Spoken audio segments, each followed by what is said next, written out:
सुबह का समय था। गांव में हल्की धूप फैली हुई थी।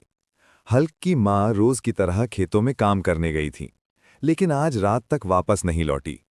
तभी गांव में खबर फैलती है कि पास के जंगल में एक खतरनाक जहरीला सांप देखा गया है, और वहीं हल्क की माँ गई थी।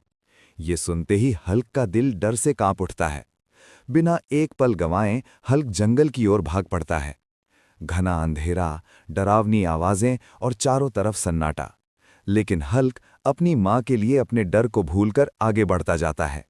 कुछ दूर जाने के बाद उसे अपनी माँ जमीन पर गिरी हुई मिलती हैं। उनकी टांग पर सांप के काटने का जख्म दिखता है। सांसें तेज हैं और जहर तेजी से शरीर में फैल रहा है। हल्क किसी तरह उन्हें उठाकर अस्पताल ले जाता है। डॉक्टर कहते हैं, अगर तुरंत इलाज नहीं हुआ तो जान बचाना मुश्किल है, लेकिन एंटीडोट और ऑपरेशन की लागत 20 लाख रुपए है। हल्क और उसका परिवार इतने पैसे कहां से लाते? तभी गांव में घोषणा होती है, जो कोई उस जहरीले सांप को जिंदा पकड़ कर देगा, उसे 20 लाख रुपए इनाम दिया जाएगा। हल्क की आंखों में उम्मीद की चमक लौट आती है। वो फिर उसी खतरनाक जंगल में जाता है, अकेला, बिना डर के, सिर्फ अपनी मां की जान बचाने के लिए। लंबी जद्दोजहद के बाद जान पर खेलकर हल्क उस जहरीले सांप को जिंदा पकड़ लेता है।